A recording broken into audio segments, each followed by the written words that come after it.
See on suht vargus, noh. Seal ei ole mitte midagi muud öelda.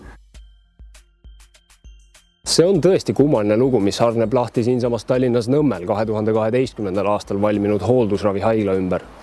Tüli küsimuseks on haiglahoone ehk see, kes siinsete ravialuste pealt haigekassa toel tulu teenib. Tüli on paisunud sedavõrd suureks, et asjasse on segatud ka politsei ja prokuratuur. Lugu saab alguse 2009. aastal, kui Pärnu Jaagupis ja Vändras tegutsev sihtasutus PJV hooldusravi tahab Tallinna laieneda. PJV asju ajab Tallinnas vastuoluline isik. Dokumendi võltsimise kahtlusega praegugi kohtu all olev kunagine sotsiaalministri nõunik, reformierakondlane Anders Tsahkna.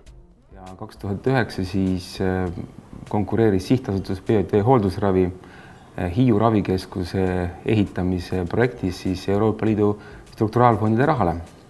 Ja seal ma olin siis abis Leho Tamverel, kellele siis tegelikult see sihtasutus kuulus. Hiiu projektide joostamiseks lõi sihtasutus omale tütarfirma aktsiaseltsi PJV Hiiu ravikeskus. Tütarfirma ostis osaluse teises ettevõttes, osaühing Sillen konsultatsioonid, kellele kuulub haiglakinnistu hoonestusõigus. Investeering Hiiule läks maksma umbes 5 miljonit eurot, mille hulgas nii 1,6 miljonit eurotoetust kui 2,2 miljonit laenuraha Nordealt. Hiiu haigla avaski uksed, kuid kohe algasid jamad, mis viisid PJV tütarfirma pankrotti.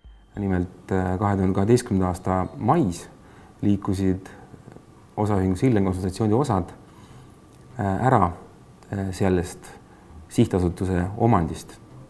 Ja see nüüd on see põhjus, miks seda pankrotiga tehakse praegu. Soov on need tagasi saada.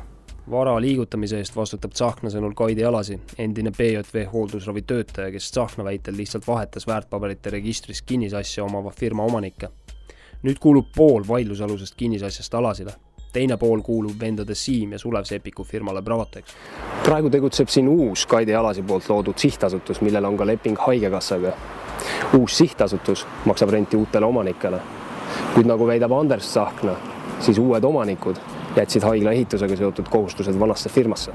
Et isik, kes ei maksa ei pangalaenu tagasi, ei oma vastutust, mitte ühtegi kulutus selle investeeringu koha pealt, lihtsalt kasutab seda asja ja põhimõtteliselt ma pean nüüd tunnistama, et ta saab hõlptulu. Tsahkna tegi politseisse avalduse ja prokuratuur kinnitab, et asja eeluurimine käib. Kuid see käib mõlemat pidi. Ka Kaidi Alasi ütleb, et on Tsahkna osas avalduse teinud.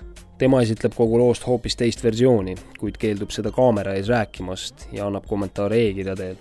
PJV hooldusravi Hiiu raviüksuse tegevus oli alustamise hetkest alates tugevalt kahjumlik. Alasi räägib, et just suurte 700 000 euroni küündinud võlgade tõttu lõpetas PJV hooldusravi Hiiul tegevuse ja andis kõik üle tema juhitavale sihtasutusele.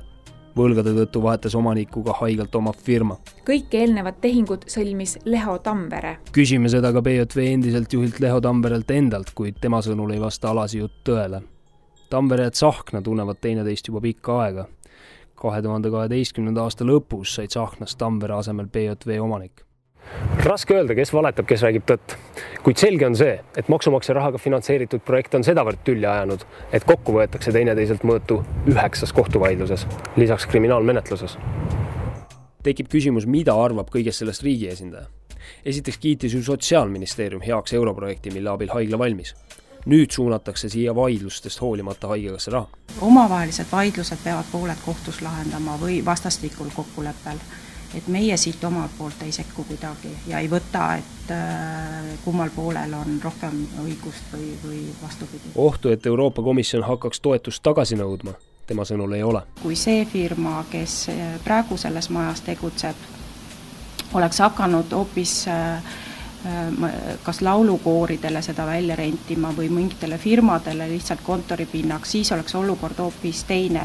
Aga meie poolt on ainuke positiivne moment selles situatsioonis see, et neid ruume kasutatakse sihtotstarbeliselt ja seal ei toimu sellist tegevust, mille jaoks Euroopa Liidu investeering ei olnud mõeldud. Vaidlused osapoolte vahel annavad veel tükk aega kohtule ja advokaatidele tööd.